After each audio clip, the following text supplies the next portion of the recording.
Hello family. इंसान को उतना मीठा भी नहीं होना चाहिए कि लोग उसे निगल ले। इंसान को उतना कड़वा भी नहीं होना चाहिए कि लोग उसे मुंह में लेते ही थूक दे। मोहम्मद रफ़ी साहब के हवाले से आज की हमारी कहानी कुछ ऐसी ही है। मोहम्मद रफ़ी साहब को लगाने पड़े थे कोर्ट कचहरियों के चक्कर। भारत के वेस्टर्न जोन के गुजरात कच्छ भुज से दिल तक जेडी चैनल पर मैं जितेश दवे आप सभी दोस्तों को नमस्कार, सत श्री अकाल, आदाब।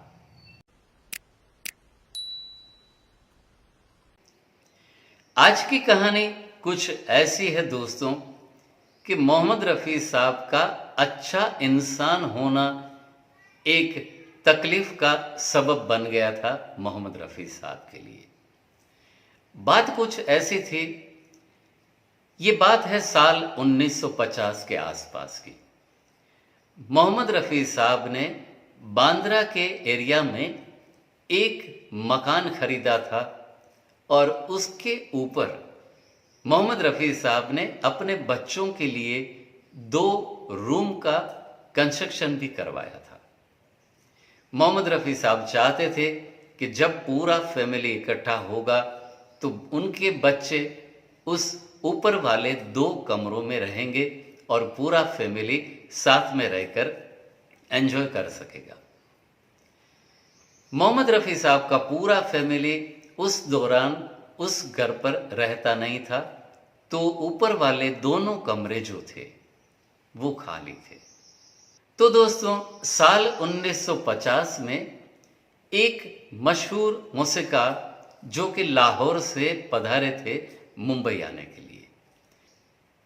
दोस्तों कुछ खास वजह से आज के हमारे इस वीडियो पर उस मौसीकार का, उस संगीतकार का नाम बताना हम मुनासिब इसलिए नहीं समझते कि जो व्यक्ति इस दुनिया पर मौजूद नहीं है उनके बारे में कुछ ऐसी बात भी हमारे मुंह से निकले कि उनकी वजह से मोहम्मद रफ़ी साहब को दिक्कतें पेश आई थी। तो ये पंजाबी संगीतकार थे, हम इतना ज़रूर बताएंगे। पंजाबी फिल्मों में उन्होंने बहुत संगीत दिया था और स्ट्रगल कर रहे थे बॉलीवुड में, मुंबई की फिल्म इंडस्ट्रीज़ में। तो उन्होंने मोहम्मद रफ़ी साहब से रिक्वेस्ट की कि रफ़ी साहब आपके घर पर जो 2 कमरे खाली हैं, अगर आप पसंद करें तो मैं उस घर में रहना चाहता हूं। जब आपके बच्चे, आपका फैमिली आपके साथ आ जाएगा तो मैं ये घर आपको खाली करके दे दूंगा। मोहम्मद रफ़ी साहब ने खुशी खुशी उन हजरात को, उस मौसीकार को अपना रूम दे दिया रहने के लिए, और ये मौसीकार उस रूम पर ठहरे भी। किराए की जब बात आई तो मोहम्मद रफ़ी साहब ने उनसे एक भी पैसा मांगा नहीं था, उनको फ्री ऑफ चार्ज वो घर रहने के लिए मुहैया किया था। 2 साल के बाद जब मोहम्मद रफ़ी साहब का पूरा फैमिली मुंबई आया तो उन्होंने उस मौसीकार से कांटेक्ट किया और कहा कि अब मेरी पूरी फैमिली आ गई है, आप मुझे मेरे 2 रूम जो आप रहते हैं वो वापस करें। यहीं से दिक्कतें शुरू हुई। उस मौसीकार ने पुलिस में कंप्लेन किया कि हम जिस घर में रह रहे हैं उस घर से मुझे, मेरा घर का ऑनर है वो निकाल रहा है, मुझे मारा पीटा भी जा रहा है।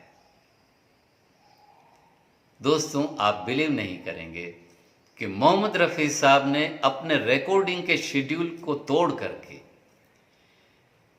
कोर्ट में, कचहरी में, पुलिस स्टेशन में इतने सारे धक्के खाए थे और ये मकान, उनको जो 2 रूम थे वो वापस मिले नहीं थे। आखिरकार दोस्तों ये पूरी जो बात थी वो इंडस्ट्री में पहुंच गई और जितने भी हिंदी फिल्म जगत के फनकार थे उन्होंने उस मौसीकार का बाकायदा बहिष्कार करना शुरू कर दिया। कोई भी फनकार उस मौसीकार के साथ काम करना पसंद नहीं करता था और उनको दगाबाज तक मानने लगे थे लोग। कंगाली की हालत में जब वो मौसीकार पहुंच गया, तब थक हार कर उस मौसीकार ने मोहम्मद रफ़ी साहब से कांटेक्ट किया, उनसे माफ़ी मांगी और ऊपर वाले दोनों कमरों की चाबियां वापस कर दी। बात यहां पर ख़त्म नहीं होती दोस्तों, बात यहां पर अब शुरू हो रही है। मोहम्मद रफ़ी साहब ने बड़े प्यार से उनसे माफ़ी ना मांगने को कहा था। पैसे की भी ऑफ़र की गई थी कि कोई और मज़ीद आपको कुछ सहायता की आवश्यकता हो तो मुझे बताइएगा। मोहम्मद रफ़ी साहब ने उनको चाय भी पिलाई थी। ये बात सत्य है दोस्तों। ये थे मोहम्मद रफ़ी साहब। कितनी बातें, कितने किस्से, कितनी कहानियां एक ही शख्सियत के बारे में, लेकिन एक बात सेम ही रहती है कि मोहम्मद रफ़ी साहब महान थे, महान रहेंगे। आने वाली पुश्तों तक रफ़ी साहब से सब ऐसा ही प्यार करते रहेंगे। आइए दोस्तों, अब वक्त हो चला है आज के विचार बिंदु का। हमारी गैर मौजूदगी में हमारे लिए जो बोला जाए वो प्रशंसा, हमारी मौजूदगी में हमारे लिए जो बोला जाए वो खुशामद, लेकिन सच्चे दिल से जो हमारी मौजूदगी में बोला जाए उसे कहा जाता है हमारी कदर। दोस्तों, कैसी लगी मोहम्मद रफ़ी साहब की जीवन यात्रा के साथ जुड़ी हुई आज की हमारी ये कहानी? हमें ज़रूर से लिख करके भेजिएगा। आप सभी के कमेंट्स के लिए रहते हैं हम मुंतज़िर। दोस्तों, अगर आप चाहें तो हमारे वीडियोस को लाइक करिए, अपने दोस्तों के साथ शेयर भी करिए। अगर आप चाहें तो हमारे चैनल को सब्सक्राइब करिए और हाँ, बेल नोटिफिकेशन और ऑल के बटन को ज़रूर से क्लिक करिएगा। आप सभी को हमारे वीडियोस के नोटिफिकेशन सबसे पहले मिल जाया करेंगे। दोस्तों, मिलेंगे मोहम्मद रफ़ी साहब की बिल्कुल ऐसी नई प्यारी सी कहानी के साथ। तब तक bye bye, take care, save water, save our mother earth.